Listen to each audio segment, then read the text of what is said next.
আসসালামু আলাইকুম। Welcome to my channel. তো আজকে বাচ্চাদের জন্য কিছু ডেইলি প্র্যাকটিস ওয়ার্কশিট শেয়ার করব। আর এই ওয়ার্কশিট গুলো আমি আমার ছেলের জন্য বানিয়েছিলাম। আপনাদের যাদের বাচ্চার বয়স ৩.৫ বা ৪.৫ বা যাদের বাচ্চা প্লে বা নার্সারিতে পড়ে, তাদের সাথে এই ওয়ার্কশিট গুলো প্র্যাকটিস করতে পারেন। ১ম এ যে ওয়ার্কশিটটা রয়েছে সেটি হচ্ছে স্বরবর্ণ এবং ব্যঞ্জনবর্ণের উপরে। তো এখানে আমি স্বরবর্ণ এবং ব্যঞ্জনবর্ণ দিয়ে শূন্যস্থান পূরণ রেডি করে দিয়েছি। তো আমার বাচ্চাকে এখানে যেটা করতে হবে যে গ্যাপ গুলো অর্থাৎ মিসিং যে বর্ণগুলো রয়েছে সেই বর্ণগুলো লিখতে হবে। যেমন এখানে আমি স্বরের শূন্যস্থান দিয়েছি এবং তারপরে রস্বই দিয়েছি, তারপরে শূন্যস্থান দিয়েছি। তো এখানে বাচ্চাকে স্বরের পরে স্বরেয়া লিখতে হবে, রস্বইর পরে দীর্ঘই লিখতে হবে। এভাবে সে বাকিগুলো ফিল আপ করে যাবে। তো নেক্সট এ আমি ব্যঞ্জনবর্ণ দিয়ে শূন্যস্থান রেডি করে দিয়েছি। এখানে আমি ক থেকে চন্দ্রবিন্দু পর্যন্ত দিয়েছি। আপনারা চাইলে ক থেকে ও পর্যন্ত বা ক থেকে এ পর্যন্ত দিতে পারেন। অথবা আপনার বাচ্চা যতটুকু বর্ণ লিখতে পারে বা চিহ্নে সে পর্যন্ত রেডি করে দিতে পারেন। তো আমি এখানে ক পরে শূন্যস্থান দিয়েছি, তারপরে ব, তারপরে শূন্যস্থান, তারপরে ও। তো বাচ্চাকে এখানে ক পরে খ লিখতে হবে এবং গ র পরে ঘ লিখতে হবে। এভাবেই সে বাকিগুলো ফিল আপ করে যাবে। নেক্সট ওয়ার্কশিটটা হচ্ছে ইংলিশ। এখানে আমি এই লেটার্স গুলো দিয়ে শূন্যস্থান রেডি করে দিয়েছি। যেমন এখানে আমি বি দিয়েছি। বি এর আগে এবং পরে কোন লেটার্স হবে সেটা বাচ্চাকে লিখতে হবে।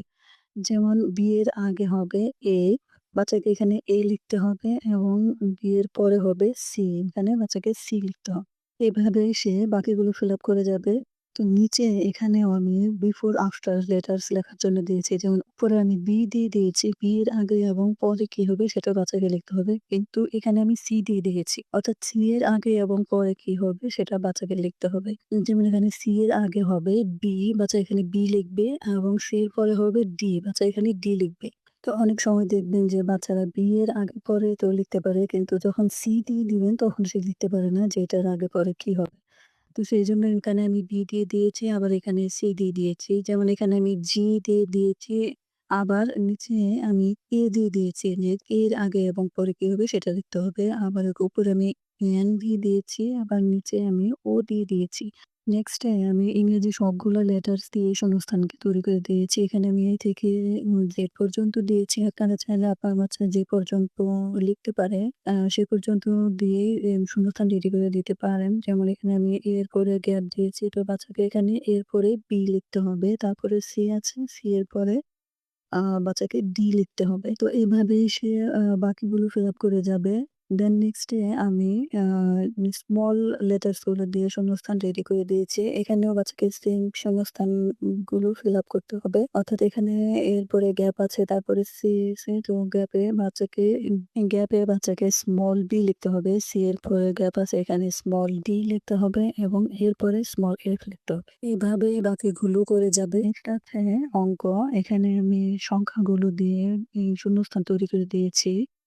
তো এখানে দেখতে পাচ্ছেন যে আমি ১ থেকে ৫০ পর্যন্ত সংখ্যা দিয়ে শূন্যস্থানগুলো রেডি করে দিয়েছি। তো আপনারা চাইলে ১ থেকে ১০ পর্যন্ত বা ২০ পর্যন্ত করে দিতে পারেন। তো এখানে ১ এর পরে গ্যাপ আছে, তারপরে ৩, তারপরে গ্যাপ আছে, তারপরে ৫, তারপরে গ্যাপ আছে, তারপরে ৭, তারপরে গ্যাপ আছে। তো বাচ্চাকে এখানে যেটা করতে হবে মিসিং যে সংখ্যাগুলো আছে সেগুলো লিখতে হবে। আ যেমন এখানে ১ এর পরে ২ হবে, বাচ্চা এখানে ২ লিখবে। ২, ৩ এর পরে ৪ হবে, ৫ এর পরে ৬ হবে। যেমন এখানে ১১ এর পরে ১২ হবে, বাচ্চা এখানে ১২ লিখবে। ১৩ এর পরে ১৪ লিখবে। এভাবে সে বাকিগুলো ফিল আপ করে যাবে। তা এরপরে যেটা আছে সেটা হচ্ছে আগের সংখ্যা লিখি। যেমন এখানে কিছু সংখ্যা দেওয়া আছে। বাচ্চাকে সেই সংখ্যাগুলোর আগের সংখ্যা লিখতে হবে। যেমন এখানে ১৩ দেওয়ার আগে ১২ লিখবে। ১২ দেওয়া আছে, ১২ র আগে ১১ লিখবে।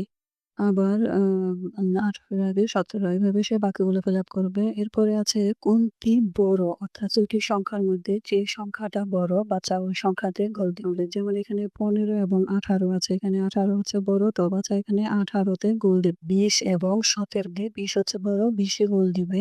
এভাবে সে বাকিগুলো করবে। নেক্সট ওয়ার্কশিটটা হচ্ছে ইংরেজি নাম্বারের উপরে। এখানে আমি ইংরেজি নাম্বার দিয়ে শূন্যস্থান রেডি করে দিয়েছি।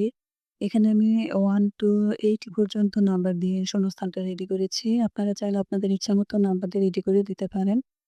যেমন এখানে আমি আ ১ম এ গ্যাপ দিয়ে দিয়েছি। তারপরে 2 লিখেছি। তারপরে P, তারপরে গ্যাপ আছে, তারপরে 5, তারপরে গ্যাপ আছে। তো বাচ্চাকে এখানে যে মিসিং নাম্বার গুলো রয়েছে সেগুলো লিখতে হবে। ১ম এ যে গ্যাপ আছে এখানে বাচ্চাকে 1 লিখতে হবে। তারপরে 2 হবে, তারপর 3 আছে, 3 এর পরে 4 হবে, 5 আছে, 5 এর পরে 6 হবে, 7 এর পরে 8 হবে এবং 9 এর পরে 10 হবে। তো বাচ্চাকে এভাবে মিসিং যে নাম্বার গুলো আছে ওগুলো দিয়ে বাকিগুলো ফিল আপ করতে হবে।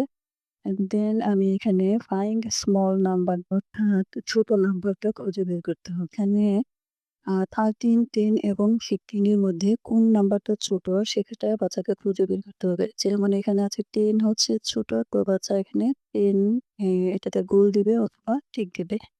আবার এখানে 39, 40 এবং 30 এটার মধ্যে হচ্ছে 13 হচ্ছে ছোট। তো বাচ্চা এখানে 30 তে টিক দিবে। এখানে আমি অনেক বড়, বড় সংখ্যা দিয়ে স্মল নাম্বার ফাইন্ড করার জন্য দিয়েছি। কিন্তু আপনারা যখন ১ম দিকে একটা শুরু করবেন তখন ১ থেকে ১০ পর্যন্ত সংখ্যা দিয়ে শুরু করুন। আমি এখানে একটা দিয়েছি যে 9, 1 এবং 5 এর মধ্যে কোন সংখ্যাটা ছোট? যেমন এখানে ছোট হচ্ছে 1, তো বাচ্চা এখানে 1 এ গোল দিবে। এই ছিল আজকের ওয়ার্কশিট গুলো। তবে আপনারা চাইলে এই ওয়ার্কশিট গুলো পেজ প্রটেক্টর ব্যবহার করে রিইউজ করতে পারেন। যেমন এই হচ্ছে পেজ প্রটেক্টর। আপনারা ওয়ার্কশিট গুলো পেজ প্রটেক্টর ভিতরে এইভাবে ভরে দিয়ে তারপরে যেকোনো একটা মার্কার পেন দিয়ে বাচ্চাকে বলতে পারেন যে এই গ্যাপ গুলো ফিল আপ করো। তো বাচ্চা যখন এই গ্যাপ গুলো মার্কার পেন দিয়ে ফিল আপ করবে তখন যেকোনো কম পুরাতন কাপড় বা ডাস্টার দিয়ে আপনারা এই মার্কারের লেখাগুলো মুছে দিতে পারেন এবং পরবর্তীতে এইগুলো আবার রিউজ করতে পারবেন। I hope ভিডিওটি আপনাদের ভালো লেগেছে। দেখা হবে নেক্সট ভিডিওতে। Thank you so much for watching.